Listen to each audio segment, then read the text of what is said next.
Okay, welcome back. I think we are live, just using Google Hangouts. I rebooted it back into Ubuntu Mate. And let's see. Okay, looks like we're good, I hope.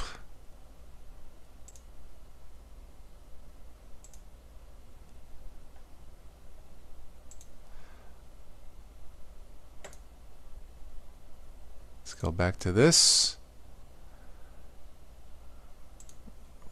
Refresh the page there. Alright, looks like we get some viewers jumping back on. Very good. And refresh. Okay, let me go ahead and pop out the hey Tim, Naras. Okay, cool. I see you. Thank you. Okay. Well, this is definitely a lot simpler than OBS, but OBS does look slick. Okay, I'm going to put that there. I'm going to open up the ticker just for, I won't be on too late. I have to get up in the morning to get my son's car service. So let's do that there. Go back there. Let's see. Will my camera work, or will I be Mr. Orange tonight? Hey, not bad. A little fuzzy, but I'll take it. The color's right. See what I'm saying? A little fuzzy, but that's all right.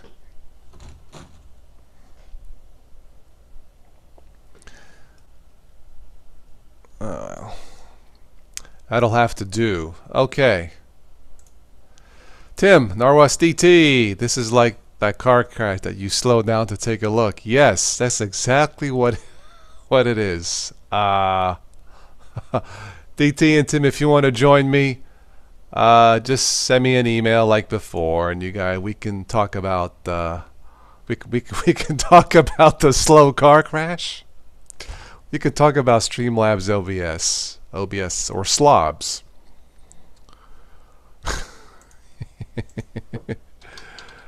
Oh my.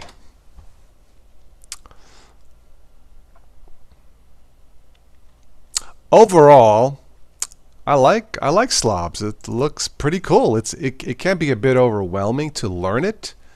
Oh, I got an email. Welcome to Streamlabs. Well, thank you, Kevin. Support manager. Okay. Thank you, Kevin. You know what? I think Streamlabs OBS shows a lot of promise. It looks slick. It does a lot. Maybe too much to learn for newbies. But it shows a lot of promise. It is a beta. It's not yet for Linux. Boo. I believe it's only Windows. It might be for Apple. I'm not sure.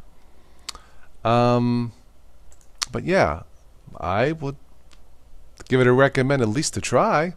Why not? Right? Absolutely. Streamlabs OBS, sometimes called slobs on YouTube.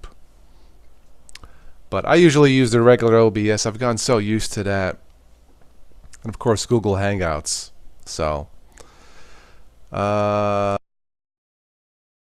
the old liver condition fixed. Yeah. Yes, it's all it's a hit and miss, I guess, right? Robert Cortez, how are you? Let me screen share.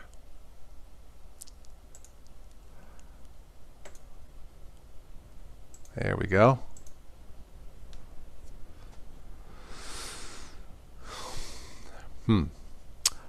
The day end after Taco Bell and the cornbread. It ended on a low note, if you know what I mean. But a bump bump.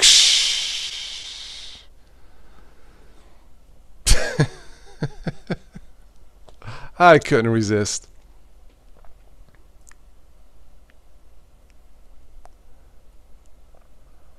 I'm on 2 live streams at once. Really?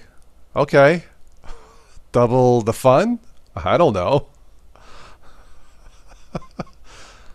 Joe, have you been drinking? No, I'm just kidding. Yeah, I was testing Streamlabs, and it's still a beta. I still don't quite know how to use it, so now I'm just back in Google Hangouts. I'm on 2 live streams at once, really? Ah, interesting. Hey, Joey, what's up, man? Would you like to jump on? DT can't. He's having Pepto-Bismol issues or something. I don't know. If you know what I mean. Oh, man. But yeah, I was testing Streamlabs OBS beta. It looks pretty slick. It does a lot, almost too much. You sent the email. Okay, Tim, give me a second and I will check it.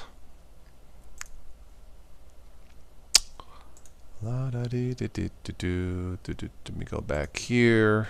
Give me a second. Let me grab the link from here. Yeah, I was trying to copy and paste the stream key, the link, or the stream key from YouTube into the Streamlabs. It wouldn't let me copy and paste. But it is a beta, so you know it is what it is. All right, give me a second here. And here comes the key. Hangouts link, rather. There you go, Tim. It's on its way.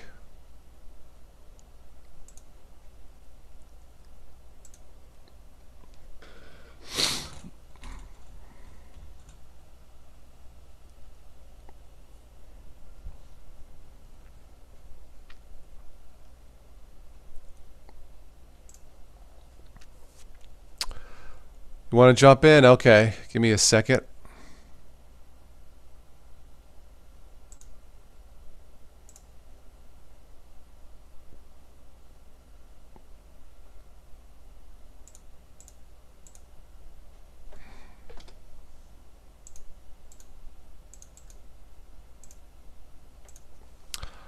There you go, Joe. It's on its way.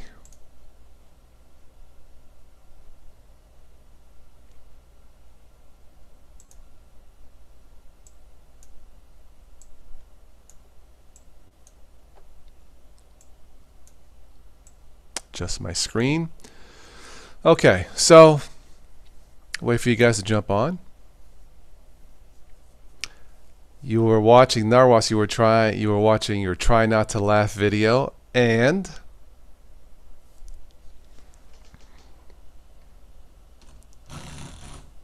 that's almost too bright. Here's Johnny. Da da da da da. That's too bright. Yeah. Yeah, we'll go this way for tonight. It's good enough.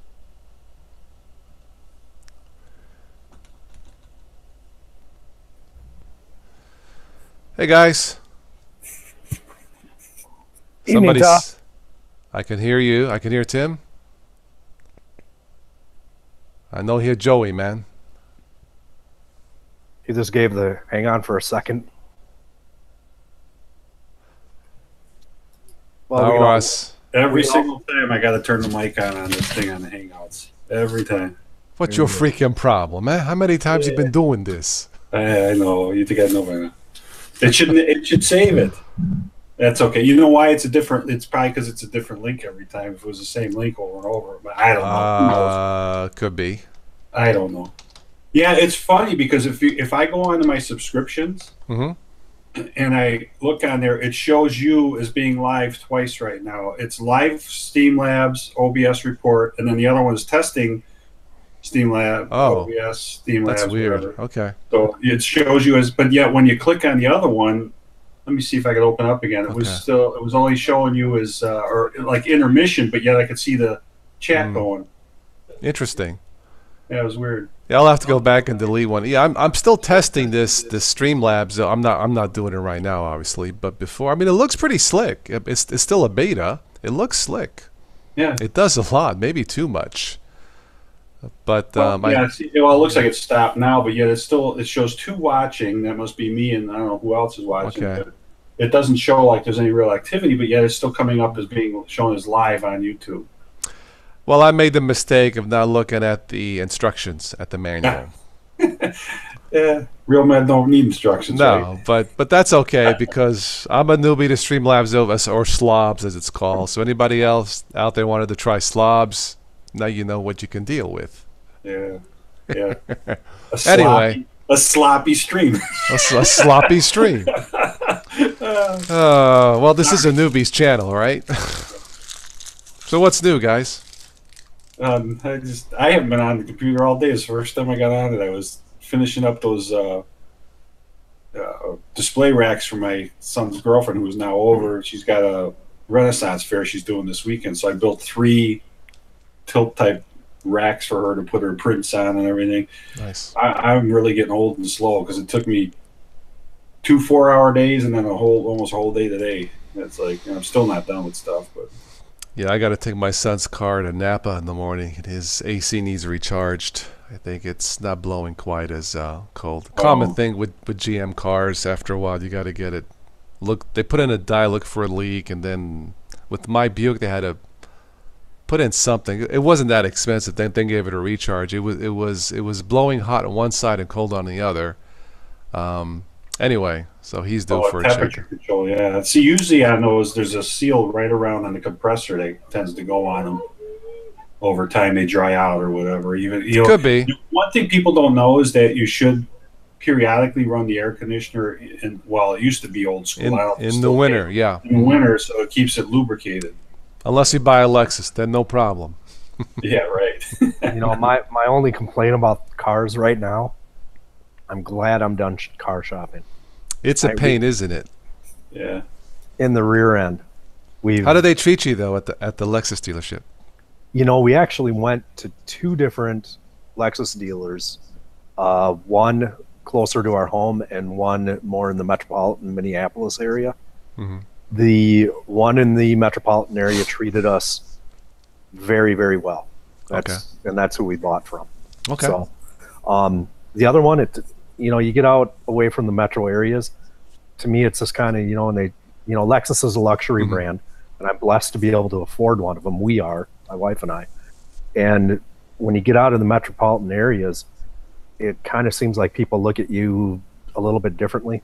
If you're in there to buy an expensive car, they don't, they kind of treat you as though you're kind of high and mighty, which isn't the case whatsoever. But we got treated really good by the Lexus dealer in the Minneapolis area. I can give them a awesome plug. Go for it, yeah. But man, I can't tell you how many cars we've driven over the last 2 weeks. Because anything that she wants, it's kind of the type of deal. Well, if she's got something going on, and we need to swap vehicles, not that I'm going to drive hers full time, but even if I have to use it for a couple of days, it's kind of like I kind of want to get a feel for it and make sure that it's good for both of us. And the Lexus was great. I almost had to chuckle, Tim, because you said buy an expensive car. I don't know any vehicle that isn't expensive anymore. You know what? We were at the Lexus dealer in the metro area, and they had 2 other luxury brands. And I'm not kidding you. You look at the luxury brands. Some of these, a Toyota. What's the the Land Cruiser, the biggest SUV that Toyota makes, and it's a Toyota branded car. They start at $85,000, $90,000. Yeah, it's crazy. And it's like, Toyotas. When I think Toyotas, I think of like the Corollas or the Camrys. The Camrys are awesome vehicles. Yeah. And I think you can get into a Camry somewhere in the neighborhood of, 30. But even that's even expensive too. I can remember first brand new car I bought was what was it? It had about 150 miles on it. It was a demo, still considered new. It was a 93 Ford Escort 4-door hatchback, and we paid, I want to say, $9,600 or no, like $11,600. It was like $11,000 or $12,000. And that was a ton of money back then. Well, even my truck, I didn't, when I bought my crew cab, which this is the last truck I replaced, I had 12 and a half years. It was a 2003. I bought it in November of 2002, and I paid $36,000 for that truck then. And I was dreading when it came time to buy my next one. And this is the first short bed one I've had. It's a 6'4" bed, but it's still a quad cab, the Dodge. And I got a middle of the road. I didn't want to crack 40 if I could help it. Yep. Didn't matter. The sticker was 45. Then when I saw it a month later, I thought, let me take one more look at it. It said 38,000 hanging there. Well, I knew that was before taxes. And then, of course, because all the electronics, I decided to put the extended warranty, and then it didn't have the bed liner and the running boards and the towel. I still got $44,000 in this truck. You could put this same truck now, like the 2019s. They had one come in, loaded to the gills. That thing's like $60-some thousand for a half ton, 1,500 Dodge Ram. It's like, I mean, that's a house. I mean, my first house cost $59,000. Yep. I don't know how anybody, and the wages. How do any of these kids afford new vehicles anymore? That's why loans went from 3 years was the longest you could get to now they're 7 and 8 years. Some of them now. I think they're even pushing. The one thing that they did have at the Lexus dealer, which to my understanding is the only one in the state of Minnesota, is a Lexus LFA. It's their 2-door 300. I think when it came out a couple of years ago, it was $350,000. Their supercar, and they have that thing locked. Wouldn't let anybody sit in it, and we were paying customers. And nope, stays locked. If you wanna drive it, you're gonna buy it. So yeah, it was a neat looking car, that's for sure. Shopping for cars is tedious. It's time consuming. It helps to know ahead of time exactly what you want. Most of us probably don't, but it helps to know exactly what you want ahead of time. And if you're going to get a car loan, get pre-approved for a car loan. Yeah. Yep. So, for example, say you and your wife knew exactly what you wanted to buy. That Lexus GS, is that what you bought? GX. Okay, GX. So say you knew exactly the color and everything. You walk into that Lexus dealership. I want that Lexus GS. I'll give you $38,500 for it. Out the door. Either yes or no. If it's a yes, sign the papers. If it's not, you walk out. That's how I was taught years ago. You can still do that to a certain degree. The only problem is the one that she wanted color-wise with exterior, interior color, and then with the options. Very, very popular one. Couldn't find it. Okay. So actually, I don't know if they technically ordered it as such. Okay. But they have deliveries coming in all the time. So the next one gets there. She's first one on, and they expect it within a week. Okay. Week or 10 days, I think they said. Did they have a free masseuse on duty? No, they didn't. But their coffee was pretty dang good. It was, wasn't it? Yeah. In fact, we sat there for a while while they were trying to find a car, and I sucked down I had 2 cups of coffee before we even got there. Had a cup of coffee when I got there. Went out on the test drive. We had to stop at a gas station so I could use the restroom. I got a funny story for you. Sure, go ahead. This is a little off topic of cars, but it's still sales. My nephew, who is a very high-end realtor, in Illinois. I mean, he sells mansions and all kinds of, right? And a low-end sale for him this one time, low-end, $18,000 commission was on what? I don't know how many hundreds of thousands that house was. Anyway, he walks in as he says, I don't give closing gifts anymore. Because when I walked in, I gave him a bottle of Dom Perignon and said, thank you, for your business. And they turned around and said, look, honey, here's our $18,000 bottle of wine. So, jeez, I was like, oh my God. You never think of it that way. Here you think you're doing something nice, and it's like, yep. It's kind of like, I mean, shopping for cars. What made your wife drove the Lexus and said, forget about the Cadillac? That's what it was, or? What she was doing during this entire process is she didn't do a lot of review reading prior to driving something. Because you can always go and you can read the reviews and you can have kind of a tainted preconception of what it is you're going to be driving. So she would drive and then do the due diligence of the reviews afterwards to see what the reviews were saying and how how accurate they were. So she kind of had it in mind that this is what I want to drive next. But the Escalade, honestly, the Escalade is really and way overpriced, in my opinion. Caddies are nice cars, don't get me wrong, but it was way overpriced. Chevy Tahoe or the GMC version, the Denali, I think it is. And to me, it wasn't a car that commanded that type of money, in any way, shape, or form. Yeah. You know? She liked it. It drove okay. We had a Chevy Tahoe for a number of years, and she drove that a lot. So the familiarity of the size of the vehicle was there. But once she got in it, she drove it, she thought about it, read reviews. She went, nah, I don't think that's the one for me. You know, in some ways, test driving cars, different brands, it's almost like test driving software. Like I was test driving Streamlabs, yep. OBS. Is it beta? Is it finalized? Is it decent for a beta? It's not good. You know, same thing for a car. The car, of course, is finalized, but does it feel like a beta still, or does it feel like you said the one is overpriced?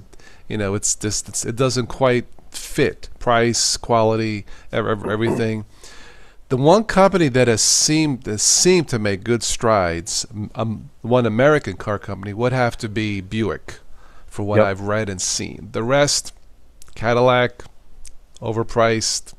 That was the next thing we were going to drive. We were going to go and look at Buicks next. Mm-hmm. The thing about the Tahoes and those type of cars, they're tearing down the plant as we speak over here, the GM plant. It's the oldest plant that they had at the time. And when the economy tanked that plant, there was enough time to, and it's Saturday, they didn't know if they're going to keep it, what they're going to do with it. Well, they sold it, and it's being torn down now. I remember being in there when the plant was running, and you would watch the line come down, and depending on what the order was what the vehicle was. It was the same exact shell, same body, but here's a Tahoe. Getting one side, they're stamping on the like the body moldings. They're just taking them out. Boom, they're sticking stuff on or whatever. Oh, it's an Escalade. Boom, they get the Escalade trim, put it on there. Different seats, put it in. So there might be a little different engine. Does it warrant $20,000 more? I don't know. But I know years ago when my wife's uncle used to work for Ford, that's when we first started buying cars. Back then, family discount, that's different when you got a family member who works for there and you get them basically just about a cost. But he had told us then, and I'm assuming it's still the same way, I don't know, there was a preliminary invoice that the dealership got. Then there was the actual dealer cost invoice when it came in, and then there was the suggested retail. And when I would go to buy cars, he's the one that taught us, he said, if you're ever, if I'm never around or whatever, he said, if I retire, and he did, he left the auto business. He kind of gave us a rule of thumb of where you should be in your price point. He said you should, on any vehicle walking in off the street, be able to get 11 to 12% off of a vehicle. So I've always kind of held that, with the exception of, I will say, like Mazdas. We've got a Mazda. Mazda is a good car too. We've had, knock on wood, no real issues with that car. The Toyotas, they don't bargain on those cars. Mm-hmm. Maybe a couple $100 or $500 is most. But on these, what I used to do if I did have a trade, because when I was contracting, I didn't have the luxury of, at the time, of being able to go buy another vehicle and worry about selling this one or whatever. I had to swap keys. So I was trading a little more often. And what I would do is I would do my research on what, vehicles were selling for, actual documented solds, highs and lows, and then I would try to find somewhere in the middle. It was like the slide rule, because if you go to the dealership, they want to give you the wholesale price, and yet, if they want to take anything off the car, it's always this back and forth. I said, so if we could come to the middle on both of them. So I used to try to get about 11% off at the very least on the vehicle I was buying. So like you're saying, Toss, was look at, get your price in mind, and then get what I would get in the middle for, because, obviously, and they make probably more money on their used cars than they do the new ones. And that was kind of how I went. Now, in later years here, the only vehicle I traded last was my wife's '06 Impala. The thing was a lemon. We had nothing but headaches with that. And finally, when the pass lock went out on it, where you put the key in the ignition, it wouldn't recognize it. You sit there for 5 minutes trying to get the car to start. And none of the dealerships could tell us. They said, well, it could be a $750 repair. It could be $1,500. We don't know. So finally I said, you know what? I'm going to trade it. And because it had the more high-performance engine, that car at the time, had I did not had that problem selling on the street, it probably could have got around 10 to 10.4. On the low end, $7,000. I told them, I said the very least I would take was 8. They wanted to give me 7,500. I said, give me 8, and we'll do the deal, whatever. And then I bought the vehicle I was going to buy, but we bought the Mazda. But the truck, I could have went in and paid the whole thing, but it was 0% interest. So I have always been of the opinion you work with their money if you can. But I put quite a bit down on it to keep the payment down. I haven't had payments in years, and I don't want to have payments, but because it's 0%, it's like free money, and I didn't want to take the hit out of the bank, so I did it that way. But otherwise, I go in and you pay cash for a vehicle if you could afford to do that. But in today's day and age, how many people could afford to do that, and how many people want to take the money out? So if you get 0%, or even a 2.9, like Donna's car was 2.9. Over the life of, I think it was a 3 or 4 year loan, would have been $500 and something, which we still paid it off early anyway.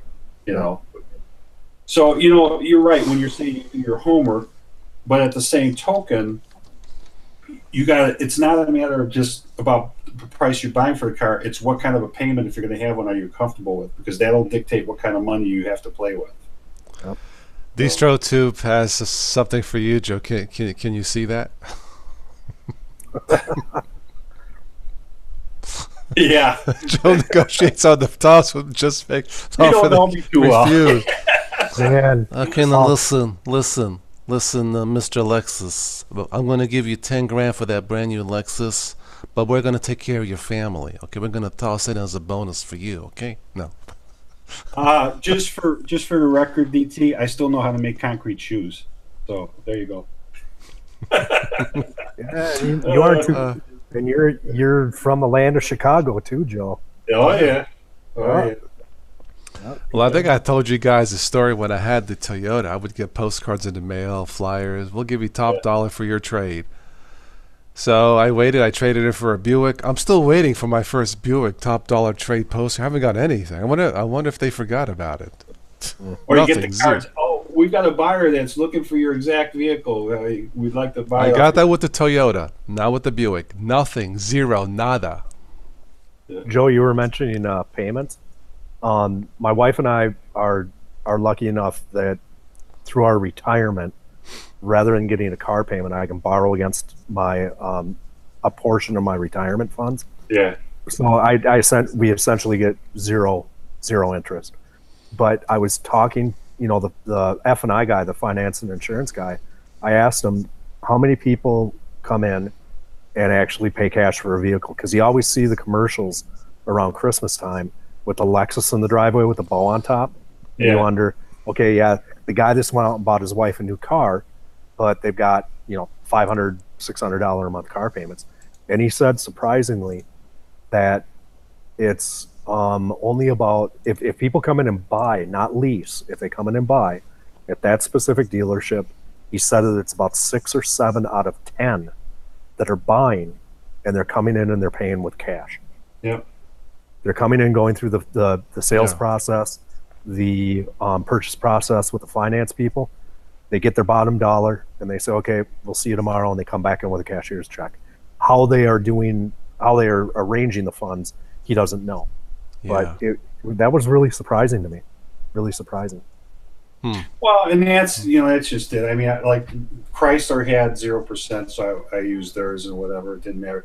But it had they not had that or whatever, I had things lined up too, and it's the same thing. You have, like you said, I mean, there's people that, I hate to say this, and it's really foolish, but there's a lot of people that use line of credit on their house to go buy a vehicle, and that's the worst thing you can do is it's still considered a short-term loan in with your mortgages and stuff. Yep. That's the worst thing you could do. You never want to put a vehicle in with that. For us, we are in a position that we could have paid for it, but to me, because 0%, no interest, why should I take? I took a big enough chunk already just to keep the payment down. Why should I turn around and take the rest of it out of what would be my investment or whatever? If I can just, if you think you're making a payment, but the reality of it is I'm not taking any more money out, and I'm just as I'm making money, whatever, paying for, it's 0%. It's not costing me anything. Yep. And if you would have, same thing. If you would have taken the money and paid, I mean, for us, paying cash for a vehicle, to a certain degree, I'm obligated to pay myself back for that. Well, exactly. You have to treat it. And for me, I no longer work. I do some volunteer stuff, but for me, it's kind of, you have to, the retirement income, the return on my investments has to pay me back sooner or later. I want to be paid back for that. Well, and that's even if you own a business and you put a vehicle in your business like we used to do, okay, and you depreciate it or whatever.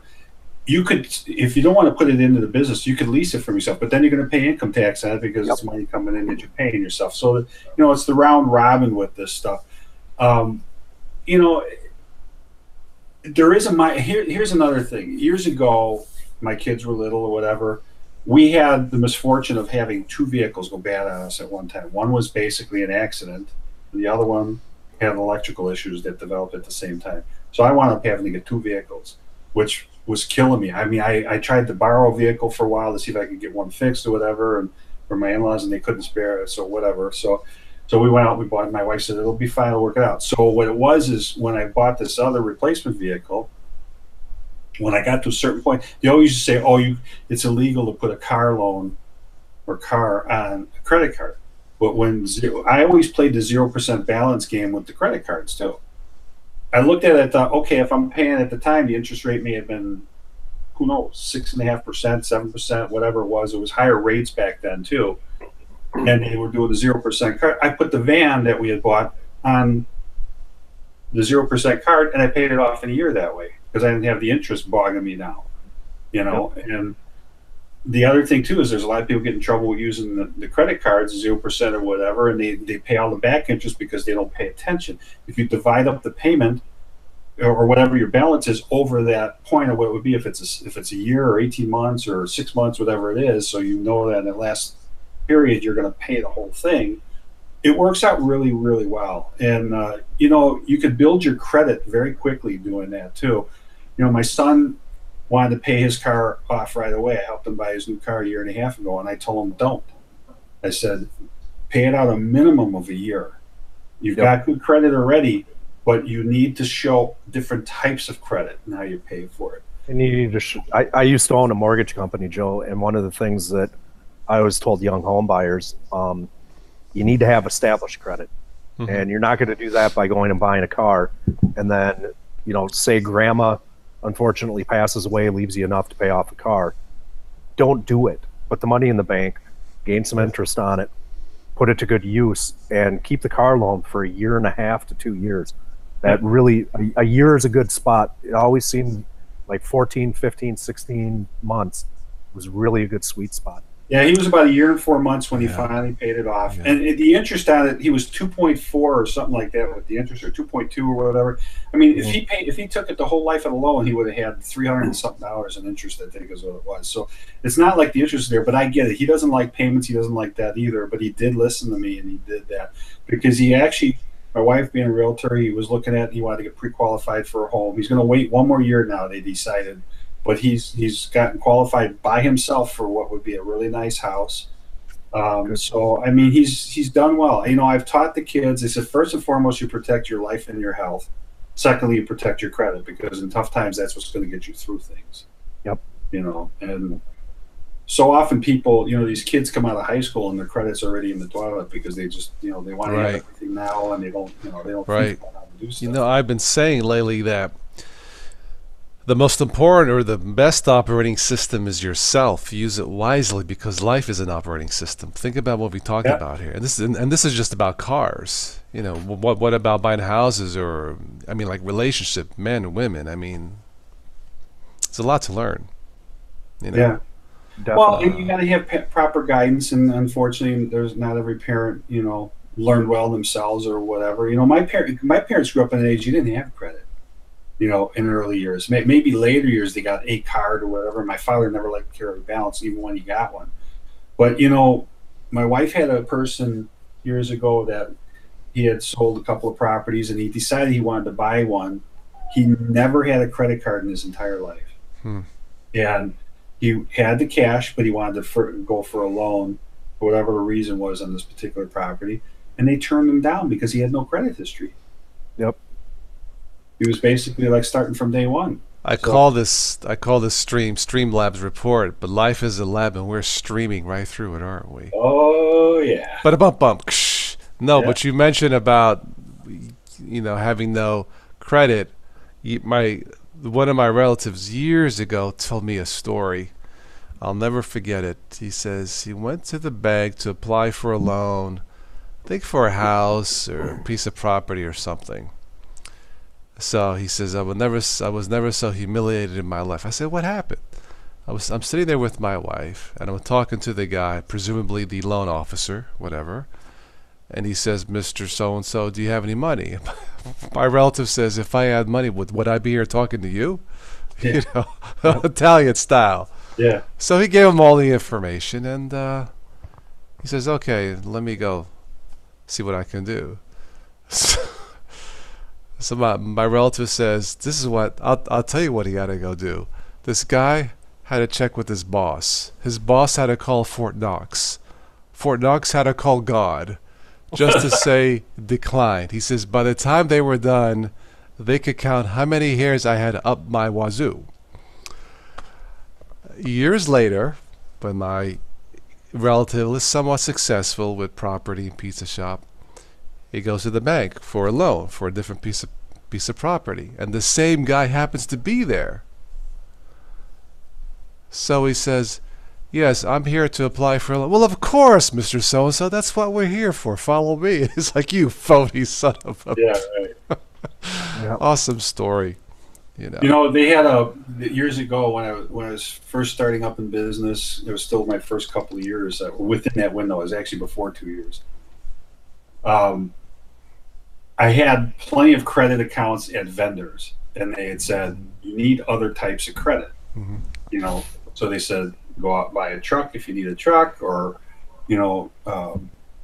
take a small 6-month note or whatever. So I started taking notes. I'd take a 3-month note. I'd have the money from a job that I was doing, a remodeling job or whatever, and have the money planned aside, and I'd take the note and they'd pay it off, whatever. So I was building credit. So I go forward. Janesville had put on this program. They had the SBA come in and they said, well, we've got these microloans. Okay. So previous to this, back up a little bit, previous to this, I had gone to a bank that I knew the guys. I was in the builder association. They were in the builder association with me. They were lenders, whatever. And I said, I want to buy a truck. And they said, well, you're a year and a half in business, I think is what it was at the time. They said, wait till you're 2 years, and I said, come back. That's okay. So then I'm talking to my wife. I said, well, this is back in the 90s. I said, these computers are getting to be a big thing. Maybe I should go at least buy a computer, start out with. Back then, a 486 computer was $2,500. It was like crazy. So I go back to the same bank. I said, here's $3,000 in cash. I'm going to put it in an account. I want to buy a computer. I said, but I want to take a loan against it so I can, a note or whatever. He said, and here's the collateral. And he said, no. He says, you know what? You still don't have that 2 years in business. And I'm thinking, this is a computer, right? I said, but I got collateral sitting here. I said, why wouldn't you give me a loan? And I could never figure this out. And he said, well, when you come back, come back in 2 years, you want to get the truck, then we'll loan you. I said, I don't want the truck. I want the computer. So anyway, the microloan people come over and they're going to put this thing on, right? This talk about the loans. So I wear this, everybody, all these suits, these dresses, whatever. I walk in with a sweatshirt and it's got a picture of a toilet simulating a computer. Here's the memory bank was the tank. The overflow was the water leaking out on the bottom. It was all the simulation. So I'm sitting there like a goofball in front of all these people, and the microloan people, I said, well, you could get this loan. This is how they work for under so much amount. I remember it was $100,000 or less, or this and that, $25,000 loans, all these different programs. He said, but you have to be turned down twice by a bank. So I start telling the story of what I just told you. I said, oh, and by the way, they're sitting right there, the ones that turned me down. So it's like, the looks I got, it's like, holy crap. But then, after that, after doing those notes, now, again, this was in better economic times like it is now, they couldn't call me enough. Hey, you need any money for anything? We can borrow you whatever you want right now. And it's like, yeah, okay. Bye. And justice for all. Yeah. Exactly. Hi, Coding. Coding Commander's in the house. How are you? Coding Commander from Florida. Well, it's just as hot now. Well, it was hot today. It's 73. It's probably 80 still there, right, Coding? Show off. No, but hi, Coding. Yeah, So what's happening? What's happening in the world of Linux? Well, I tried Streamlabs, but it's not for Linux. Well, Streamlabs OBS. I haven't really tested anything new this week besides Streamlabs OBS. Yeah, pretty much. Who else had problems with that? Wasn't there somebody else a couple months ago that tried that and had problems too? Well, it's still a beta, so I didn't expect it to be. I mean, it looks pretty slick. I mean, it's it's themed. I mean, it looks like it's almost like overkill. But I think I'm more comfortable either this or standard OBS because I'm so used to it. Yeah. Cody says it's been hot and rainy. Yeah. Yeah. Well, this time of year, yes, I remember Florida. But yeah, Streamlabs OBS. Just out of curiosity, I had some time tonight just to try something new. It looks slick. But there is a bit of a learning curve, from what I saw. But it looks okay. I mean, once it's out of beta and once they put it out in Linux, I guess a lot of YouTubers use it because I guess with that you can stream on YouTube and Twitch at the same time or something. I mean, it has a lot of options, a lot of options, and you really should read the manual. I didn't, or the frequently asked questions. But it's not bad. I just wanted to, try it. When I say, Jeff says, when I say the GNOME Nautilus new, I couldn't believe it wasn't a joke. GNOME Nautilus, you mean like the new version of GNOME? Coding, you're a late adapter. You don't like new. Well, sooner or later we have to adjust to what's new, right? Well, looking at it only shows it for being Windows, at least what I could see. Or is it you're saying it's not? They had a Linux version that wasn't working well. From what I understand, they're working on Linux version, but it ain't out yet. It's only for Windows Streamlabs OBS, as far as I know. Have you tried Twitch at the same time then? Like cross? I have not. I haven't yet. No. I don't want to get too involved tonight. I just wanted to show everybody what I saw. All the options. It's pretty slick. I mean, I'll keep it. In Windows 10 when I do boot into Windows 10. I'll keep it. Just something to tinker with and play with. That's what Jeff was talking about. Nautilus, they're changing some things up where you're no longer able to launch applications from the file manager. You used to be able to download the binaries right into into the appropriate directories and launch it from there, but you're not going to be allowed to do that anymore. The one thing that I found that was really interesting, I look at Softpedia from time to time, the open source side, the Linux side, and there's a headline that caught me, and it says, the headline states, Conical says there's no rules against mining cryptocurrencies through snaps.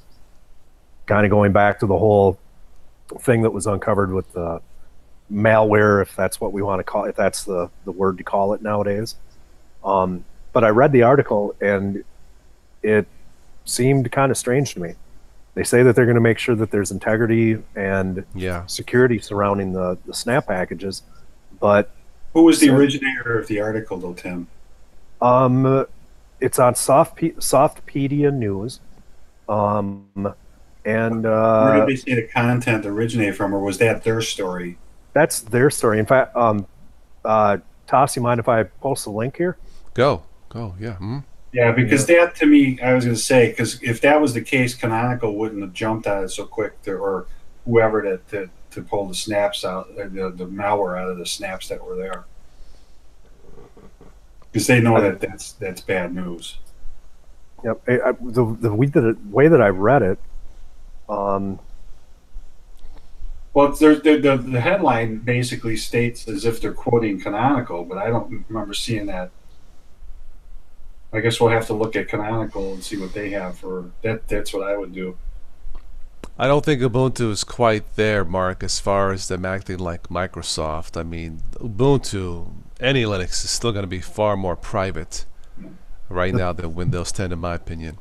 The big thing that this article really states is that there is nothing unethical about cryptocurrency miners, and that they're not illegal, which is true. Their thing is the maintainer of those snaps did not let users know, hey, there's a miner involved in this. Now, for my aspect, if you go to the Snap website, I can't remember what it is, but you go to the Snap website, if you have a miner in it, it should say it right in the description. And in my mind, it should be bright, bold, underlined with fireworks going off around it. Yeah. But on the other side, because you're right about that. But at the same token, nobody's going to want that because of the tapping all the resources of their computer. First of all, and Canonical could say if this is true, if this is in fact what they said, as far as I'm concerned, that there's no rule. Well, first of all, what does that have to do with anything that there's no rule? Nobody's going to want that going on with it. It's no different than the big to-do. Should we or shouldn't we ask for, permission to share data or not? It's that same argument. I mean, who's going to voluntarily want somebody using their computer as a data miner? Yeah, data mining in and of itself, crypto mining. Crypto mining is in and of itself is basically, people's choice. They want to do that or whatever. But when they're using somebody else's resources source to get to it, that's a problem. Yep. My thing is when I think about it, there's prior to 1804 coming on board, there were a couple of packages that I would use on a pretty consistent basis, and I would add the PPA, do the update, and then sudo apt install. Now, from a new user standpoint, adding the PPA, if you go to like, oh my God, Ubuntu or many other websites out there, and they give you the terminal commands, new users are not maybe privy enough to run over to GitHub or wherever the package is maintained to get the whole scoop, the whole lowdown on what the software is, and then have a look at the code. So the thing that I'm thinking, and I'm not trying to throw a conspiracy theory out here, but how many PPAs are being added on a consistent basis, and then a package installed from that PPA with new users, and they aren't privy to what the actual code of the application is? Are there additional things like crypto miners, even malicious malware from that aspect? And that kind of got me thinking about it. And it's like, wow, I used to go out and grab some of these packages, and I didn't look at the Ubuntu Software Center, or if I was playing with another distribution, whatever their software center was, I just went to the websites I knew I could grab the PPA and download from. And it's like, wow, I wonder if I've ever grabbed anything that's, had some garbage in it. Well, and that's a distinct possibility. It's possible, yeah. I don't like where Canonical's been going with a lot of the things they're doing lately with this stuff. I mean, I'm all for Linux getting into other things, if Microsoft wants incorporated, fine. But as long as the wall is kept up there of which is the good side and the bad side or whatever. I mean, did you see the article that was it yesterday or the day before that got released that Microsoft is not going to be releasing any security updates until these AVs have the proper keys? I mean, now they're making decisions for antivirus companies too. Did you see that? Yeah. Well, I kind of look at that from two aspects. The antivirus stuff. What's the antivirus that's in Windows? I've played around with some Windows. Windows Defender. I mean, it works. Yep. It works. Yeah. It's not bad to a degree. Microsoft. If Microsoft had its way, I guess what I'm trying to say. If Microsoft had its way, every piece of software that you have on your computer that you use daily for the general mundane tasks, Microsoft would prefer that every single piece of software is theirs. Right. Right. And if they withhold the codes from the antivirus people, that kind of locks Windows users into relying more or less upon the Windows package stuff. Yeah. Which I think is completely wrong. 10 years ago, I would have said, okay, well, Microsoft wants me to use their software. That's fine. It's a Windows system. They know what they're doing. Therefore, I'll use it. But of course, as time went on, I got more educated with that whole premise. Well, honestly, I always used Microsoft's either Security Essentials for Windows 7 or Defender, along with like Malwarebytes on top of it. And I never had, knock on wood, never had a problem. Yeah. And the reason I think I did it this way too is because I look at it this way: no antivirus software, no matter what you're doing. I've said this before about viruses, is foolproof. And I use the analogy: if you're standing in a vault that's got a 16-inch thick door, nobody's going to get to you. But the minute you open that door, you're open to anything. And that's exactly what viruses do. It's usually a two-click process. You get, whether it's through an email and somebody goes, their email has been hacked, or it comes through, hey, check this out. So there's your first click. You go to the site. Then you see the link and you click the second one, boom, you got the virus. So it's usually the user's fault anyway that brings these viruses in most times. But this stuff that Canonical's doing now is really starting to concern me. If they're going to play, if again, I'm going to search this out and see if that article or the statement is on there. I would have to think there's going to be more to it than that. I would like to think there is. If there isn't, then that's going to be concerning, because if they're going to select this one off or try to play it off a little bit, then I think we need to start being a little bit more concerned about. I know Coding Commander loves using Ubuntu. Coding, what do you think about all this? There was some talk tonight about privacy and the data collection controversy in Ubuntu. I think Switch to Linux mentioned it, but on the other, on that, what was it, Linux Unplugged? What Ubuntu is doing with this telemetry, if you want to call it, it's nowhere near what Windows is doing, not even close. But at least they give you the option. They are completely transparent. It says, look, we would like to collect some data collection to help us understand how you use your system, what users, bug reports. But the key here is transparency. They are being completely transparent. And you can look at the reports. Microsoft was not. The concern is not so much. You're right. It is. Yeah. It is. Yeah. It's not there by a long shot. Right. What I don't care for is the path they see it starting to go. Okay. Yep. That makes sense. They appear to have a master on-off switch, or maybe that's needed. Well, I'm not talking about necessarily just for the data sharing or whatever, but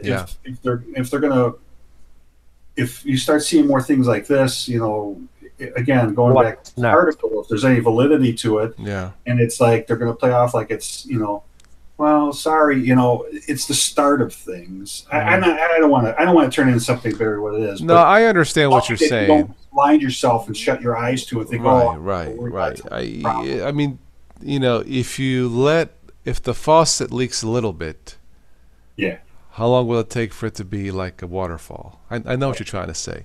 Yeah, exactly. I think all of us are running variants of 1804 right now, correct? I'm running the standard Ubuntu, and Carmine, you've got Mate 1804, and Joe, are you still running Ubuntu Studio? I'll be right back. Okay, and you have 1804. Yes, I do. Did you opt in for the data collection? Actually, I did. So did I. I read through it and I went, if it's a software that I support, I paid when I got my download. I gave them a contribution, and I thought, you know what? If this is all they're collecting, and if the only thing that they want are these things, and they want to try to make a better experience for me and for others, I thought, I kind of just looked at it, and I was really on the fence, and I looked at it, and finally my response was, oh, what the hell? let's do it. Yeah, at this point, I'm okay with it's the other things that the ties to Microsoft and that kind of stuff that I'm a little bit concerned with, because I know, and it's more so the Microsoft side, and you know yourself how we bring money into the picture that clouds a lot of people's judgment. So, I mean, I'm sure I'd like to say, I shouldn't say I'm sure, but I'd like to think that we've got a long road ahead before things would ever if they were going to get ugly. Mm-hmm. Yep. But I would think the community as a whole would rise up. Yep. To put a stop to this, but pretty quickly too. I just don't trust Microsoft because they basically what's the patent what's the word I want to say oh my god, not patent, what is it, trademark. They like to trademark everything and anything they can get their hands on. And even if they can't, obviously, when I was talking, Michael, I think, said that'll never happen. They'll never trademark this. It doesn't have to be an entire segment. It could be just something that can cripple or whatever. I mean, that's another thing they do. I mean, It's just, I don't know. I don't know exactly. I'm trying to express myself, and I don't know if I'm getting it out right. But I think as human beings, we expect a certain level of privacy, humanity, dignity, respect, and that package is hard to find, it seems, when you're talking about technology, because of the selling of data and collection, and in some cases it's easily not fixable but understandable or tolerable. Like if Microsoft would have said, look, we're going to give you free Windows 10 updates, as long as you have at least Windows 7 or 8, but we're going to do this in terms of telemetry. I would have been cool with that. Then you could choose yes or no. Yep. Doesn't mean, I accepted it because I have to. That doesn't mean I like it. I keep Windows 10 because it does work. We talked about this. Putting aside the politics, it works fantastic. But you have to take the whole package. Now, I know there are hacks in the registry and this. There's an app called Destroy Windows 10 or something, like a privacy thing that works, but then once you update it, just resets everything. Yeah. Right. So I love it. I think it's called Destroy Windows 10. Destroy Will Robinson. Destroy. No, but Toss, did you opt into the data collection when you installed 1804? Or no, you upgraded, right? I upgraded, right? Yes. And you're still running that upgrade. You haven't done a fresh install. I have not. With Ubuntu, I did a fresh install. I think I did choose to send telemetry, or at least I chose to send bug report. I can't remember. But I mean, I saw the option. It was plain as day. It was fully transparent. Honestly, it didn't really bother me, because I think Ubuntu Canonical is telling the truth. If you would like to, great, to help us out. If not, but from what I understand, all the reports are out there for everybody to see. They're not hiding anything, from what I understand. It's totally different than Microsoft, So if this is where they stop, it don't be more intrusive. Not a problem. Not a problem. This is the world that we live in. Look, if you want total privacy, just stay off the freaking web. Yeah. I'm not trying to be funny, but that's it. Even if you use something secure and private as Linux or Tor or what's the other one that's private, Cubes, there's a certain amount of leakage of who you are on the web. That's just the reality. Mark Yates just made a comment that said, if the Softpedia article is true, that I have a major issue. If that's fake news, I can understand. It was fine until the article. The one thing that I think we have to understand is that the open source world, it's a lot bigger of a world than I ever thought that it would be when I started using Ubuntu 8-9 years ago. And, there's going to be differing viewpoints. And for me, I want to see a release right from Canonical talking about this topic. If I get the news from a source other than the source that's providing the OS to me, I have to take it in one way or another. I have to kind of take it with a grain of salt, because the people writing the article I'm not saying anybody's being malicious or anything, but they're going to pick out the points that they want to pick out. And if it's good journalists, they're going to pick out points that are going to cause a little bit of, dare I say, controversy Yeah. to make the article more readable. So Well, that's I why I understand. asked you who the source was, because usually if there's a third party that's passing along a story, they will say credit from, and then they'll put a link to the source of the story, and I don't see that on here. Yeah, I don't either. Blog post, so I'm scanning it right now. You're kind of talking about like if you go to read a news story on like whoever your news website of choice is, at the bottom it says the AP contributed to this article, or credit to the AP or whoever it might be. Well, even them saying Canonical stated or Canonical put out a statement, then they should have put a link to where the statement came from. Site is the way I look at it. Yep. That's why I say I got a little wound up with it, but at the same token, I'm like you said, trying to take it with a grain of salt. But I guess at the same token, it wouldn't surprise me if that was a true fact coming from them, although I wouldn't be happy about it. Yep. Coding Commander this made a really good comment that they aren't mainstream enough to completely stab their users in the back. This is key. Too many users are tech savvy and pro privacy and security. So that's the advantage. That's an advantage to us using the open source stuff. Mm-hmm. I'm not one of those. I'm not one of those tech savvy people. But the thing is I rely on the tech savvy people, and Coding Commander, she could be one of them. Yeah. I rely on that, but how far can I take that reliance? Can I bet my bottom dollar that what I'm using is? Well, you have to be. I guess it's a form of vigilance. To get all the information that you can, whether it's a book or on YouTube or from content creators like myself, Quids Up, Switch to Linux, and so on. Usually, look, not one person. We watch YouTube, but not one person. Not me, myself, not Quids Up, not coding.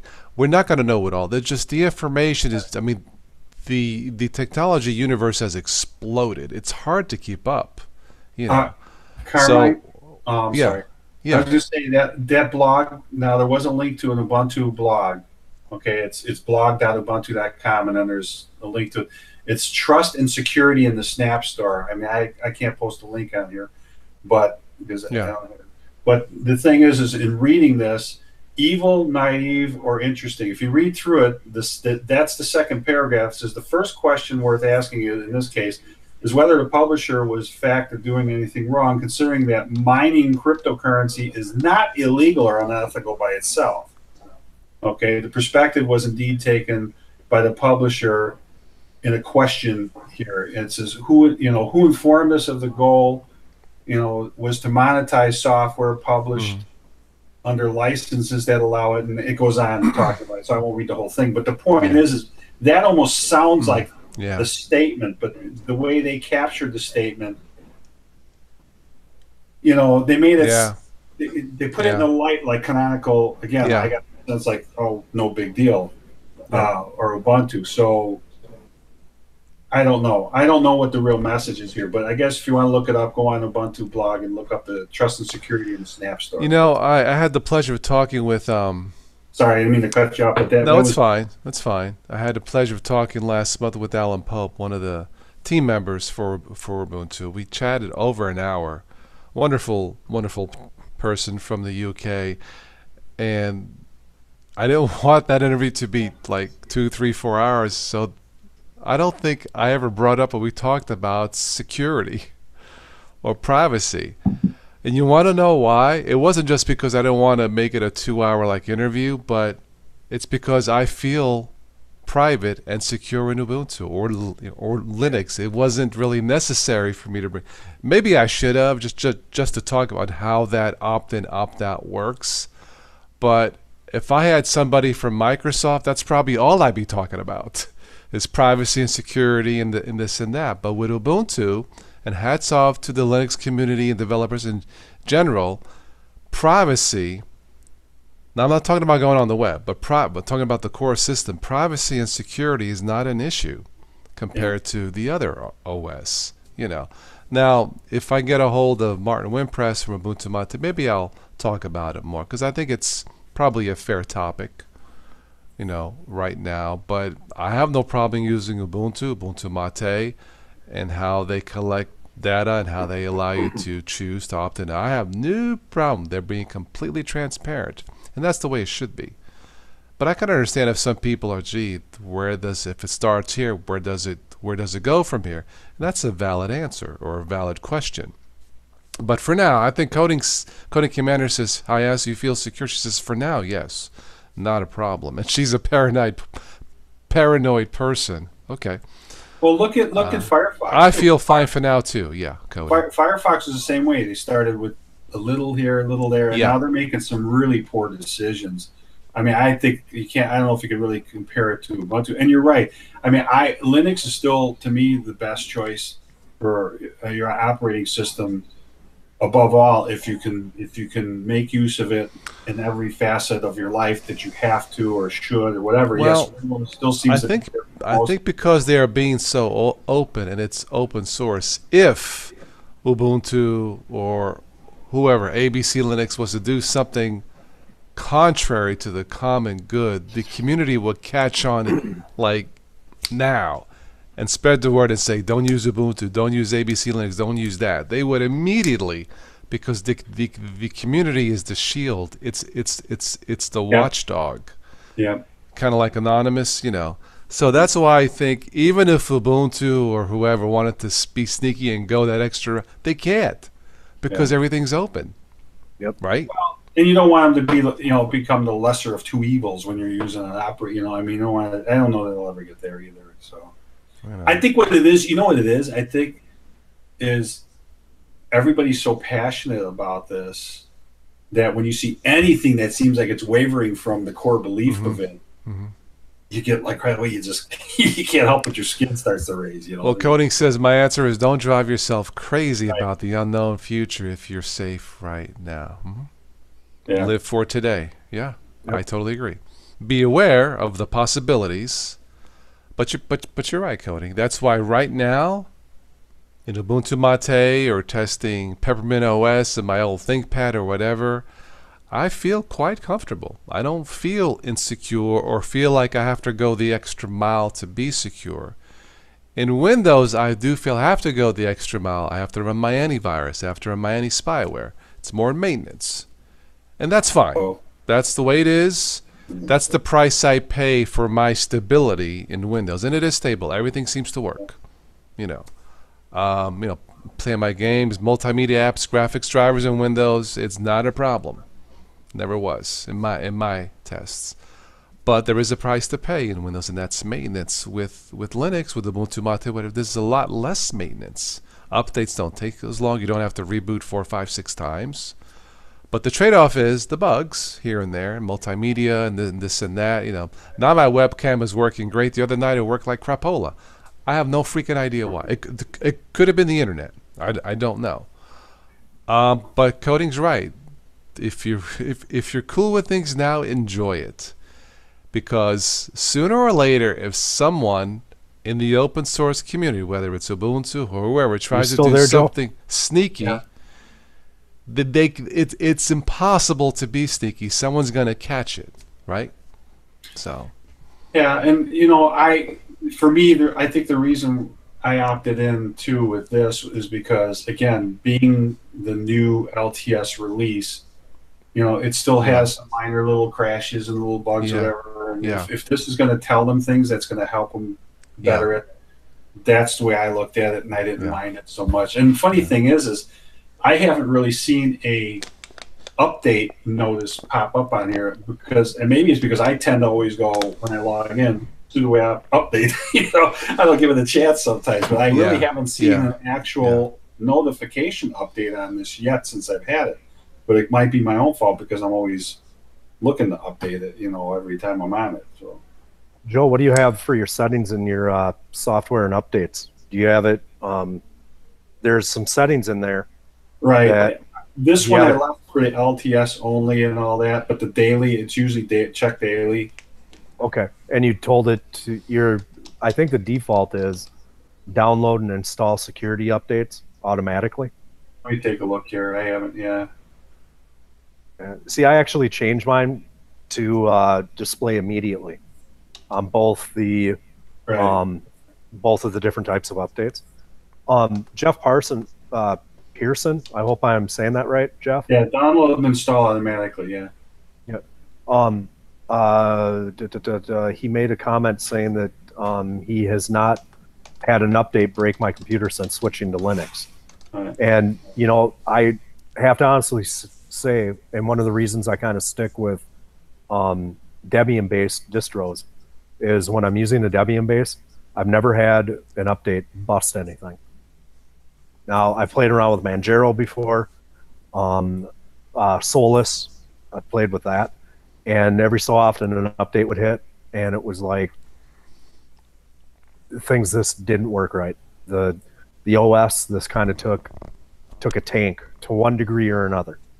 You know, and I'm pretty good at updates. As soon as I see an update come through, so long as I'm not doing something that I don't want to take the time to do the update, I update within a few hours after I see the notice. But yeah, see, I just ran an update on here, and now it's showing that there's 10 upgradable packages. So, and it's not that big of a deal. But the only time it seems like I've ever had a break in here has been my fault. You know, yeah, like when I had Mint, kept updating the kernels when maybe it wasn't ready for it, because Mint doesn't like to be, I hate to say it, doesn't like to be the most current. It's always lagging behind with everything, and there's probably a reason for it. stability. Yeah. And that's one thing I can say about Mint, that I've never had an installation of Mint ever break, ever. And I think that I've done some stupid things, and I've had to do some reverse installing, uninstalling, things of that nature. But a regular update on Mint and going with any package that's in the repos. In the case of Mint, I use Synaptic to add my software or remove things. I've never had anything puke on me. Yeah, that's why I say typically if it gets broke, it's because user, you know. Well, yeah, it's like Debian. They kind of take their time to put something new out. You know, we were talking about cars, and on my ticker feed, we went to drive the new Ford Mustang, but a tornado messed things up. Yeah, I would imagine so. Oh, my. Good evening, Kagan. How are you? So I guess the moral of the story is be aware, be vigilant, but have fun. You know, it's you know, the web can be a hideous, evil place. We all know that, but it can be a positive place. Right. A mechanism for learning, for joy, for laughter, for friendship like this. I guess the old saying goes, to understand the good, you have to have the evil to understand the good, or something like that, you know. But, you know, perhaps, you know, right now I feel safe using Linux, safer than, say, Windows. So, and that's all I'm going to say about that, you know. Forget about it. Forget about it, yeah. It's going to be safe in Ubuntu. Forget about it, okay? Mark Yates, you went through some dark days. Toss, your streams helped me escape. Well, thank you, sir. Thank you very much. Hello, Steve. But, yeah, be aware, but have fun. That's my advice. I always said half the fun was breaking it and fixing it, but the thing is when you really, if you break it bad, you get like, yeah, it's just like, we have a father in the house. Fr Dismas Sire OP. Just wishing I lit hybrid. Hello, Sire Sayer. Welcome to the stream. Sounds like you're new to the stream, are you?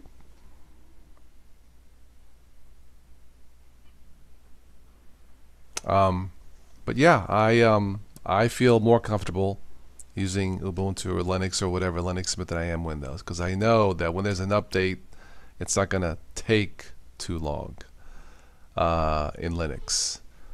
Oh, it's your first time, everybody. Please say hello to Sayer. Hope I say that right. Welcome to the stream. Awesome. This is why I do this, to have people get a chance, newbies, to come on and say what you have to say. Just wish it handled hybrid GPUs well. Okay. I'm not too familiar with hybrid GPUs, but okay. But anyway, welcome to the stream. Awesome.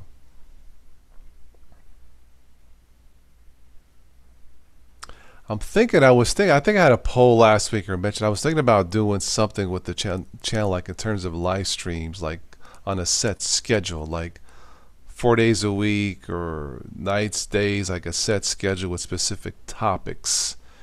And I've been thinking about that. But I'm not sure what the schedule exactly would be like. But I'm gonna have to, like think about that more. So does anybody have anything that they're just itching to try out? No, looks like Toss had to run again. Okay. What were you asking? Do you got anything that you're itching to try out, Joe? OS wise? Not really. The studio right now that I'm on I was curious. I am kind of waiting for Peppermint 9. But I am going to go back to my Mate. I am enjoying this. I will say that I'm enjoying this, but there are some things that I miss that I'm so used to with Mate. So what I'm doing is I've been looking at, I know Ryan Das Geek had put out a video about his new Icy Dock, and I think I'm going to finally just break down and buy one because I think I want to be able to use Mate and this. I really do like this studio. I think it's more the XFCE part of it that's the difference. I'm still a little bit, I don't want to say uncomfortable with it. It's just the workflow for me. But I'm just amazed at the speed and snappiness of this. But to answer your question, yeah, I think Peppermint 9 would probably be my next thing to just be curious. I don't know if I'd say I'm itching to try it, but I'm curious. And I actually still like Ubuntu. What I've been seeing with that, and I might, I'm trying to decide if I want to go to a 6 bay dock, Icy Dock, or a 4. I've only got 6 SATA ports on here. One of them's taken up by a DVD drive, which I could very well pull out, and I have a portable one I could use if I had to. Sure. But I don't know. I like to multi-boot that way and stuff and see how it's going to go. But Ubuntu's got my interest too right now, so it's between those two. I'm kind of looking forward to the new Elementary. Are you? Yeah, I kind of am. I was using using Elementary, and Toss and I think switched to Linux, and I talked about this offline. I was using them, and some things kind of disingenuated me a little bit, and I've kind of revisited it. And I'm kind of looking forward to it because Elementary it's once you get past the idea that Elementary is for newbies that aren't going to be adding PPAs, doing things like that. When you get past that, for me being maybe not an advanced user by any means, but maybe a step beyond a newbie, a couple of steps, Elementary worked good for me. It was stable. Never had any hiccups, and I'm kind of looking forward to see what they do. The biggest disappointment that I've had lately is Pop OS. Yeah. I installed Pop OS, the 1710. Loved it. I absolutely loved it. I like GNOME generally as a rule, and I've got it now where getting the workflow down, the more I use it, I've only got like 3 or 4 extensions into it. And one of them is a weather extension, and the other one is being able to scroll my workplaces on the top bar. And I downloaded and installed Pop OS 1804. And after the installer ran, it as it was booting down. Pop OS has the whole encryption thing built right into the installer. Right. When it was booting down on my machine, my encryption password flashed in the logout or shutdown sequence. And when it restarted, I typed in, it asked for my password, my decryption password. I typed it in, and it went through the boot load, and it flashed my encryption password. And I'm thinking, wait a second, did I type it in and it not block out or non-cursor move when I typed it in. But I posted it on their Reddit forum, and some other users had the same problem. But for some reason, the last that I had checked, System 76 wasn't able to reproduce it on their systems. So it was kind of a disappointment to me. So I thought, okay, we're gonna move on from here, and that's when I just put Ubuntu 18.04 on. I got Pop! OS loaded up in a VM right now. And when I was going through the installer, it is a nice installer. I can't remember every window, but I remember there were some things that it wanted for information or for me to do that I can't remember now. I'd have to go through it again. It's been a week since I loaded it up, but I thought it was odd. It was almost like, wanting you to opt in to stuff that maybe you shouldn't have, and then finally, then you see, they always put the little skip thing where you could barely see it. Yep. I think the installer is cool, but I just didn't like that.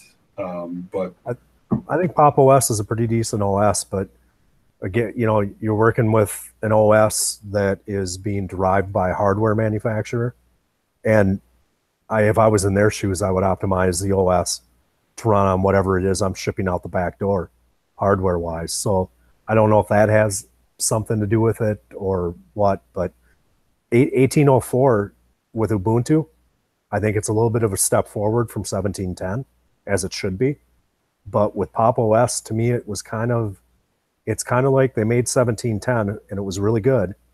They went to 18.04 and it was almost like they reverted back to where they would have been if they would have built a 17.04, if that makes sense. It's kind of like they regressed this a little bit.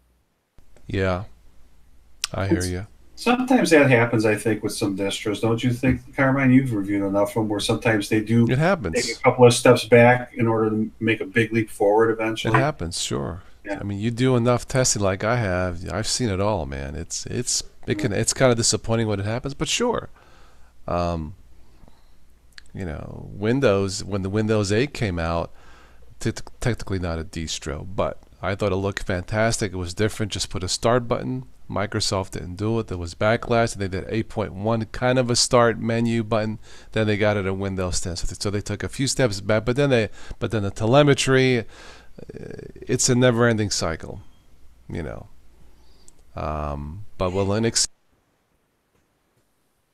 Yeah, I remember when I first saw the GNOME, DE. I liked it. I thought it was nice. It was easy to use. A lot of people say, oh, they don't like the workflow, and I could get where that is. And that was kind of in the earlier days of that type of a desktop for me. But I quickly went into, I'm one of these that I hate to say it, I don't leave stuff alone. I like to customize stuff, and I like to forever experiment and things like that. And that's probably where elementary, and all of them with the GNOME base are going to fall into that category where, if you want something that's just simplistic to use and boom, and you only need minimal things on it and whatever, as far as don't care about extensions. I don't like the idea that you got to keep adding a ton of extensions to make stuff work. But at the same token, is that any different than customizing? I guess not to some extent. But if you're a person that, like myself, like I believe Carmine is, and many others that want to just really tweak a system to have its own look or the way you like it or whatever, then GNOME is always going to kind of be a little bit of an issue, I think, for people like us. Well, Steven's got a question. How do you know what a distro is going to act like with your hardware? It's a good question. The only way to narrow it down, like for laptops, I generally only use ThinkPads. So I got a feeling it's going to be, you'll see a pattern. I like Lenovo's. Seem okay. I mean, there's nothing that's 100%, Stephen, and you don't know until you actually try. But so far with the ThinkPads, I've had extremely good luck. And Alan Pope from Ubuntu buys ThinkPads. So you don't know until you try. You know. Jeff Pearson this brought up a really good point. He said you don't know how it's going to act on your hardware. Last time I got a computer, I picked something on the Ubuntu certified hardware list. Some of the distros out there actually have, you know, how accurate it is could be a question, but they do have lists of this. Our distro has been installed on this specific machine. Some of them do have lists like that. I can't name them off the top of my head, but I have tripped across them on some websites for certain distros. Well, the problem is most hardware, if you look it up, because even the list, anytime I've ever tried to look up a Linux or type or Ubuntu, whatever type list of hardware, they tend to give you the manufacturer names like Dell or the bigger companies because that's who it's tied to. The reality of it is, though, is when you look at the specific items, if I'm building a system and I'm picking a motherboard, I have yet to see one, especially a motherboard as an example, that it says Linux compatible. I really wish that there would be a better job that way of the hardware. So pretty much it's going to be, I'm not going to say hit or miss, because when you're custom building a system, I think versus a proprietary system, it might be a little different. Where like I bought this Dell, and we know Dells tend to work with Linux anyway, but Lenovo's too to some extent. But if you get Microsoft getting in bed with the manufacturers of these hardwares, like the CPUs, they were talking about locking parts of it down. That's the thing that's frustrating, because now they were talking about trying to lock down things with Intel and maybe even AMD.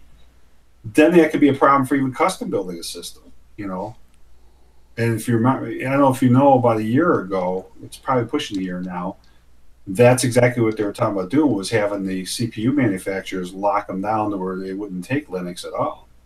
And then there was a big uproar about that, and they said, okay, so it's like, why should Microsoft have that kind of pull over a third-party manufacturer? And that's where I think the problem will come in from a hardware standpoint, is if that ever does really happen again and stick. But right now, Linux should, in theory, run off of most any hardware for the most part. The thing I would say about that, though, is, as you know yourself, different hardware acts differently with different distros. Even if it's the same hardware, but a different generation of it could be different. You and I may have similar machines, but they're going to act different. It's very bizarre how that happens, where I don't know if it's just one item in there or what it is. I got a GT 760. Well, it's Zeb's got a 1080. It's a line of code, a change here, a next generation motherboard. There are so many variables, that can affect it. I've always bought HPs, and I can't honestly say that I've ever had any distro or family of distros run badly on an HP. The one thing that I think I do have an advantage of is I don't have any machines that have dedicated graphics drivers or graphics boards. Everything that I have has integrated graphics, Intel graphics, and I've never had any issues with anything. My early days of Linux was on old pavilions and stuff in the towers, so it breathed new life in them. So, what are you? Your desktop? You have a desktop, correct, Toss? What is your desktop? I can't remember. I have two. I have this Lenovo, and then I have a Gateway. Okay, yeah, the Gateway is the one I was thinking of, because I know the Lenovo's you've mentioned. I couldn't remember the other one. And they're still several years old now? Yeah. I had an HP, but I sold that one. I had good luck with HP also with Linux.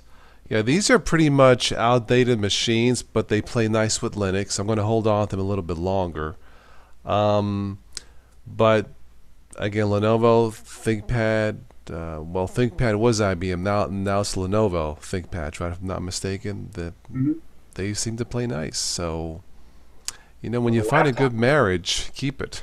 The laptop my wife uses for work now, actually, was my son-in-law's. I got that from him. It's a Toshiba 17-inch. I think it's got a Centrino in it, if I remember right. It's an i5. No, it's not Centrino. It's an i5. Anyway, I had thrown GNOME on that, and then she needed a laptop, so I took it off and put Windows back on and all that stuff. And here I bought her a brand new Windows 10 laptop. Remember the one I told you how many months ago now? It's going to be a year before it's still sitting up in the cabinet. She just won't touch it. But that thing ran Linux fine. That's why I say I think probably 95, 98% of the time, I think you're going to have no problems with Linux running on a machine. You know? I think that's why after 2,000 videos, I stopped distro hopping because it was just too much. But again, you start to see developing pattern, rolling versus LTS. You know, certain distros are better at this, but I've stuck with Ubuntu based, and that's where I've been at. So, me too. I see Tony wrote in there about she can't screen capture React and VR at high enough FPS on computers, but that's true. It's a spec issue. Usually, you know, it depends on what kind of, if you've got a dedicated graphics card or not, and if it is dedicated card, you know, it depends on what the card is. You know, if it's a 1 gig card, it's going to struggle more than a 2 or 4 gig card. You know. Yeah. Now Distro 2 says stop distro hopping. You never really stop. Well, don't confuse distro testing with distro hopping, DT. I make distro hop test, distro test, making live USB sticks, but not in fully installing. You know, I stopped doing that. It got tiring after 2,000 videos doing a bunch of everything, especially that, you know. So, Derek, stop looking in the mirror while you're making that statement. Yeah, really. You know, he's not feeling it yet, but he will. He will soon. Oh yeah, you know, I think he's still on Manjaro, isn't he? I don't know what he's on now. He's on drugs. That's what. No, I'm just kidding. But I think he's on Manjaro with. He's on Manjaro Ludes, man. That's what he's doing, man. They're freaking but some crazy window manager that only about 8 people on the planet have ever heard of. He uses Nomad, yeah. Nomad window manager, I think is what I heard last. Yeah, he's into window managers. Okay. I think the only, you know, the one distro that I use, and I actually used for quite some old what was the name of it? It was called Chromixium or something as such, and then they had to change their name to I think Hub Linux because Google got all over them for using the Chromixium name, and now I believe it's actually going to be resurrected by the Farron OS dev as like Phoenix Linux or something as such. I think that had just a window manager. I'm not sure which one, but I used that and I actually enjoyed that one. So sad DT has the Qtile. Oh, I missed it. Manjaro with Qtile. Okay. Well, okay. So you stuck with Manjaro? We'll ask him the same question tomorrow. It'll be different answer. Yeah. I'll stick with Ubuntu Mate. Yeah, I'll stick with what I'm comfortable with. You know, I'm not into heavy, you know, theming or all that stuff or different window managers. I'm just not into it. You know, once I find something that works, I'm not gonna switch. Yeah. There are 8 users of Quartile. There's at least 12 of them. Okay. Are you still in your 30-day challenge, DT? Whatever you were doing in the terminal or something? Yeah, I think you finished that last week. Okay. Or no, earlier this week or later last week.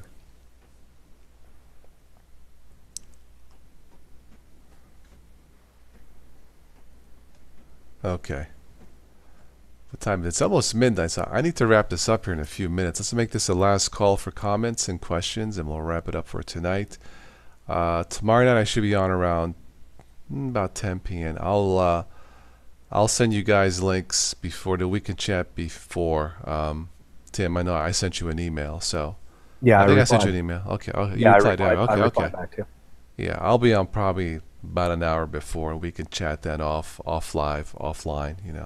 Okay. If you want. What time are you figuring, Carmine? This so I can kind of get a game. I should be on. On the computer my time between 8:39, something like that. Okay. And you're Eastern time zone, right? Yes. Yeah. Okay. I'm Central.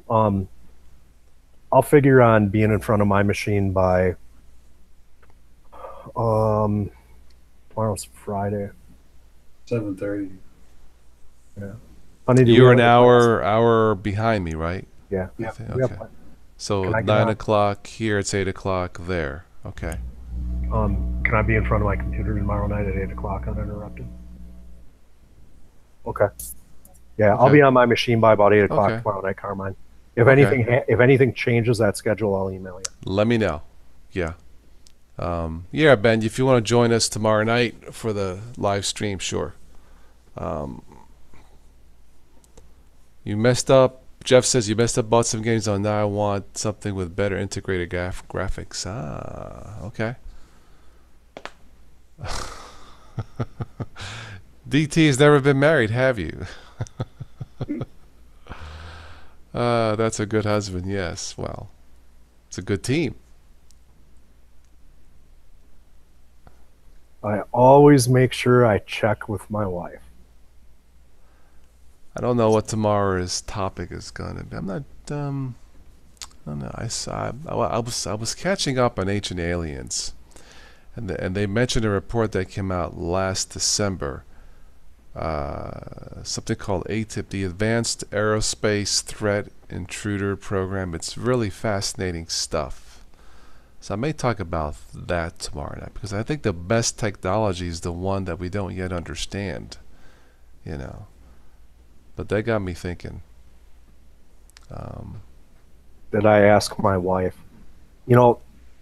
For you guys who have not been married yet, I've lived with 2 rules in my house, and they have always worked very well. If mom is happy, everybody is happy. Second rule is, which my kids learned a long time ago, if dad's in trouble, everybody's in trouble. Yeah. Well, it's funny, when my son-in-law was getting married, when my daughter and him were getting married, I told him, I said, I got one little thing to tell you when you go up to that altar. She's going to hopefully say, I do. I said, but for you, it's I do, and it's all my fault. Get used to it. Yep. Good one. Kind of like marriage is a 3-ring circus. First there's the engagement ring, then there's a wedding ring, and then there's a suffering. Yeah. Oh crap! Man. I might elicit a dirty look out of her. Nope, I didn't get one. Joe and Carmine. Just tell the wife we're all just male bonding here, man. That's all we're doing. And see, the 3 of us can say that we know there's a distinct difference between a look and the look. Right. There's a look like you're just being foolish or you're being a dummy. And then there's the look. When you get the look, best thing you need to do is this: be quiet, and if need be, duck and cover. Yeah. But they always come back to you, honey, the toilet's not working, honey, the dishwasher, right? They always come, no matter what, it's the same, honey, or the car or something. Of course, with the Lexus, you won't hear that for years. So, yep. The day before I got married, my coworkers put on a skit for me. One guy played the wife, the other one played the lawyer. You got a house? Yes. Is it paid for? No, that's yours. You got a dog? Yes, that's his. Got a car? Yes. Is it paid for? No, that's hers. So, it's the whole thing. You mentioned lawyer at last. I'll end it with this. I did a News and Nonsense. It was a true story about a lawyer in Florida, and he was defending his client against arson, a fire case, and as he was defending this arson case, his client against an arson case, his pants caught fire. he was playing with his vape pen or whatever, and the fluid or whatever caught fire as he was defending his client against arson. His pants caught fire. You cannot make this something and liar pants on fire, right? Yeah. Yeah. Oh, funny stuff. One actually very clean joke. Sure. Okay. You all during the stages of marriage, you have, and hopefully you don't get defunded for this. During the stages of marriage, you have 3 different types of sex. When you first get married, you kind of stick in the bedroom. Progress a little bit more, get a little bit more comfortable with each other. Then you get adventurous and you have the whole house deal. 1 room here, 1 room there. And then after about 6-7 years of marriage, the best thing that you get, the 3rd type of sex, is when you both tell each other to go screw off when you meet each other in the hallway. Jesus. Rodney Dangerfield had a bunch of those, yeah. Yeah. Called the doctor and said, "Doc, every time I look in the mirror, I feel like I'm going to throw up." Doctor says, "Well, hell, at least your eyesight's good." Right, but classic stuff. Yep. Marriage is a wonderful institution if you like being institutionalized, right, Joe? Yeah. Oh, man. Well, wives are a gift from God. Amen to say that. Yes, amen. Yeah. They are. Okay. It is midnight. It is the witching hour, which means time for me to jump to bed. I'm tired. I have to get up early, get my son's car looked at. Anyway, thank you everyone who joined this evening. Always a pleasure chatting with everyone here, and we had some new people jump on. Awesome. That's why we do this, or I do this. It's great to see new people on and express their opinions. Awesome. Just throw 2. We got to throw this one in. Did you see that, Carmine? Be my guest. Derek has said, "I know a lot of married people. Pretty sure they aren't getting any." Oh boy. I agree that they're not getting any homemade dinners like they used to. But But we better get off anyway, before this takes. Yeah, I know. I've been probably demonetized 3 times already in one night. But no. You're gonna have to make 3 more videos to get. I know. Jeez, all this work. Anyway, Joe, all right. I'll see catch you, Joe. Yeah. I'll catch you guys tomorrow night. Everybody in the chat, thank you. And again, tomorrow night, 10 p.m. Eastern time, my time. And we'll chat some more tomorrow night. Have a good evening, guys. Ciao. Take care.